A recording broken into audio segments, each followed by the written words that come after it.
College के प्रधानाचार्य को लगातार हटाने की जा रही साजिशें। मामला है बाराबंकी जनपद के हैदरगढ़ तहसील क्षेत्र के रानापुर गांव स्थित राष्ट्रीय इंटर कॉलेज का, जहां पर प्रिंसिपल रामकुमार शुक्ला का कहना है कि उनको प्रधानाचार्य के पद से हटाने के लिए लगातार साजिशें की जा रही हैं। सराज इंडिया न्यूज चैनल से बात करते हुए उन्होंने बताया कि एक अभिभावक की तरह कॉलेज के छात्रों के भविष्य को लेकर उनकी आंखें नम हो जाती हैं और जिस तरह से उन्होंने विद्यालय के लिए मेहनत किया है, इसके बावजूद उनको इस तरह की शिकायतें मिल रही हैं। 26 जनवरी को हुई घटना को लेकर उन्होंने चिंता जताई स्कूल के प्रति। देखिए ओम नारायण अवस्थी के साथ की रिपोर्ट। जी 26 जनवरी को ये 10-12 अपने साथियों के साथ विद्यालय में प्रवेश किए, अनाधिकृत रूप से प्रवेश किए। जबकि नियम यह है कि जब प्रधानाचार्य किसी को आमंत्रित करता है, चाहे प्रबंध समिति का हो, चाहे अब शिक्षक अभिभावक संघ का अध्यक्ष हो, चाहे मिड डे मील का अध्यक्ष हो, जिसको प्रधानाचार्य आमंत्रित करता है राष्ट्रीय पर्व पे, वो आता है, उसको सम्मानित किया जाता है और उसके द्वारा कार्यक्रम भी कराया जा सकता है, झंडारोहण भी कराया जा सकता है। लेकिन ये जबरदस्ती आकर के विद्यालय में घुस गए, उलट पुलट करने लगे, जबरदस्ती झंडा फहराने का प्रयास किया इन्होंने। हमने नहीं फहराने दिया, बच्चों से अभद्रता की, गाली गलौज किया, धक्का मुक्की किया, कार्यालय में घुस करके हमारे कुछ अभिलेख फाड़ दिए, मेज पलट दिए। इन्होंने एक फर्जी चुनाव करा लिया। किसने?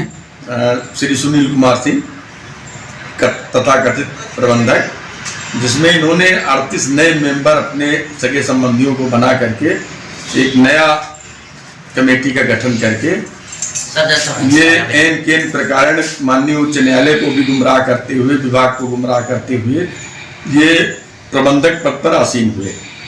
क्योंकि मैंने इनका इसलिए विरोध किया कि चुनाव मौके पे हुआ नहीं, आपने दर्शा दिया कि चुनाव हुआ। पहला पॉइंट ये था। दूसरा, ये 409 के मुलजिम हैं, जिसमें चार्जशीटेड है। 10 जनवरी 2023 को इनके खिलाफ चार्जशीट अदालत में दाखिल हो चुकी है, फिर भी अभी तक अरेस्टिंग इनकी नहीं हुई। एन प्रकार अपना साठगांठ करके बचे हुए हैं। इन्हीं दो कारणों के से ये हमसे नाराज है। 22 सितंबर को ये जब पुनः किसी प्रकार माननीय उच्च न्यायालय को भी गुमराह करते हुए ये पद पर आए, उसके बाद से इन्होंने हमारा विरोध करना शुरू कर दिया। नाना प्रकार के आरोप लगाए कि आपने गमन किया। फीस जो आती है डीएफसी में जमा होती है, डीएफसी से सीधे बैंक जाती है। जो खर्च होता है विद्यालय का, उसका बिल वाउचर लगा है। सब कुछ लगा होने के बावजूद इन्होंने गमन का आरोप लगाया, नाना प्रकार की अनियमितताएं हमारे विरुद्ध दर्शाई और उनको सब लगा करके इन्होंने 18 दिसंबर 2023 को मुझे सस्पेंड करने का प्रस्ताव भेज दिया डियास को। चूंकि सस्पेंशन तब तक प्रभावित नहीं होता जब तक जिला विद्यालय निरीक्षक अपना अनुमोदन न प्रदान कर दें। जिला विद्यालय निरीक्षक ने मेरे प्रार्थना पत्र पर गंभीरता से विचार किया। इनको 3 बार मौका दिया कि आकर के अपना भी पक्ष रखो। इन्होंने कोई पक्ष नहीं रखा। डियास ने सारी जांच पड़ताल करने के बाद मुझे अपने पद पर बहाल कर दिया और इनके अनुमोदन को खारिज कर दिया। इनका अनुमोदन कब खारिज हुआ? इनका अनुमोदन 3 तारीख को 3 फरवरी को खारिज हो गया। हाँ, खारिज हो गया। इनका प्रस्ताव जो भेजा गया, अनुमोदन नहीं, जो प्रस्ताव इन्होंने भेजा था जिला विद्यालय निरीक्षक को अनुमोदन के लिए, क्योंकि जब तक जिला विद्यालय निरीक्षक अनुमोदन नहीं देता है तब तक वो प्रस्ताव कोई मान्य नहीं रखता है। प्रबंध समिति स्वतंत्र है, कोई भी प्रस्ताव कर सकती है, लेकिन उसकी जांच पड़ताल जिला विद्यालय निरीक्षक करता है और अपने हिसाब से निर्णय देता है। 3 बार सुनवाई हुई, ये लगातार भागते रहे। अंत में सारे अभिलेखों की जांच करने के बाद जिला विद्यालय निरीक्षक ने निर्णय लिया कि ये आपका प्रस्ताव अनुमोदन योग्य नहीं है। उसको अनानुमोदित करते हुए वापस कर दिया।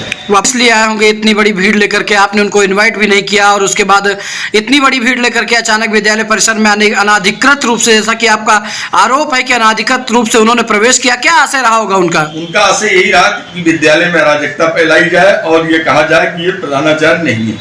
लेकिन मैं प्रधानाचार्य हूँ।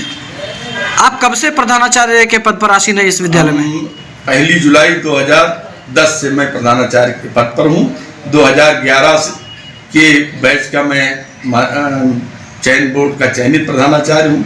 2011 का जो बैच था उसका रिजल्ट बाद में आया, लेकिन 2011 के बैच से हम क्वालिफाइड हो करके प्रधानाचार्य के पद पर हैं। प्रधानाचार्य पद का मुझे वेतन मिल रहा है, लेकिन ये बार बार कहीं कार्यवाहक प्रधानाचार्य लिख देते हैं, कहीं निलंबित प्रधानाचार्य लिख देते हैं, कहीं कार्य मुक्त प्रधानाचार्य लिख देते हैं। इनकी मनमानी चलती है। जब ऐसा लिखते तो आपको कैसा लगता है? अरे मुझे हार्दिक ठेस पहुंचता है, सामाजिक क्षत पहुंचती है, लेकिन अब जिनका मुंह है अपना लिखने दीजिए, कोई दिक्कत नहीं उससे। हम जो है क्या बताना, हमारा विभाग मुझे प्रधानाचार्य मानता है, मैं सारे कार्य प्रधानाचार्य के सारे कार्य संपादित करता हूँ। क्या बताना चाहेंगे आप लोगों को? हम यही बताना चाहते कि इस तरह की भ्रष्ट कमेटी जो है आकर के शासन प्रशासन से क्या हम यही जी कहना चाहते हैं कि इस तरह की भ्रष्ट कमेटी की जांच होनी चाहिए और इनको अपने पद से विमुक्त करना चाहिए। जी, ऐसी किसी कमेटी की विद्यालय को वास्तव में आवश्यकता है? ऐसी कमेटी तो विद्यालय में लूट पैदा कर सकती है और कोई आवश्यकता नहीं है। क्या विद्यालय ऐसी कमेटी से संतुष्ट है? विद्यालय बिल्कुल संतुष्ट नहीं है इनके क्रियाकलापों से, इसलिए कि 2014 में से लगातार ये प्रयासरत है। बीच बीच में आते हैं फिर चले जाते हैं। माननीय उच्च न्यायालय से कई बार ये झटका खा चुके हैं, हटाए जा चुके हैं, फिर ये इनके प्रकरण आ जाते हैं। अपने तिक्रम से अस्थायी रूप से कभी रहे नहीं, और जब से आए तब से विद्यालय की हालत आप देख सकते हैं कि विद्यालय बिल्कुल खड़ाहर में तब्दील हो चुका है। एक नए पैसे का भी विकास नहीं हुआ। तो हम बात कर रहे थे राष्ट्रीय इंटर प्रमोद गुप्ता जी भोजवाल द्वारा जोधपुर राजस्थान में 10 बेड का आयुष अस्पताल का शुभारंभ किया गया है, जिसमें आयुष एकीकृत पद्धति द्वारा सभी बीमारियों का संपूर्ण इलाज किया जा रहा है। आयुष एकीकृत उपचार के तहत आयुर्वेद, पंचकर्मा, योगा, प्राकृतिक चिकित्सा, होम्योपैथी, आहार विशेषज्ञ और फिजियोथेरेपी के स्पेशलिस्ट डॉक्टर्स बीमारी को ठीक करने में एक साथ अपना योगदान करते हैं। यह जोधपुर में इस प्रकार के एकीकृत आयुष पद्धति का प्रथम अस्पताल है। अस्पताल द्वारा प्रत्येक शनिवार को निःशुल्क जांच योग्य चिकित्सकों द्वारा एवं प्रतिदिन निःशुल्क योगा शिविर की व्यवस्था की जाती है। पता संध्यांशी न्यूरो हॉस्पिटल, मेन रोड, माता का थान, चामुंडा देवी का स्थान, कीर्ति नगर, जोधपुर, राजस्थान। 3472304 संपर्क सूत्र 9773 32835 9773328352 HF गाय है और 6 दांत की है। इसने पहला बच्चा दिया है। दूध ये मौके पर 12 लीटर दे रही है। कीमत इसकी मात्र 60,000 रुपए रखी गई है। जो भाई खरीदना चाहते हैं संपर्क कर केवट डेयरी, नारे पार, गंगागंज, लखनऊ। ये साहिवाल नस्ल की गाय है और इसने ये मौके पर कितना दूध दे रही है? 14 लीटर मौके पर दूध दे रही है और पहला बच्चा है। जो भाई खरीदना चाहते हैं संपर्क करें केवट डेयरी, नारे पार, गंगागंज, लखनऊ।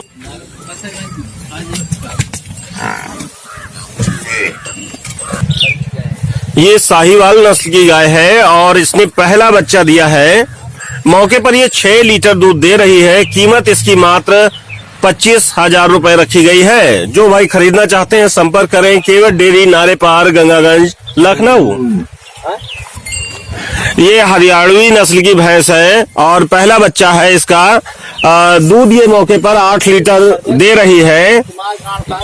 इसकी कीमत मात्र 88,000 रुपए रखी गई है। जो भाई खरीदना चाहते हैं संपर्क करें केवट डेयरी, नारे पार, गंगागंज, लखनऊ।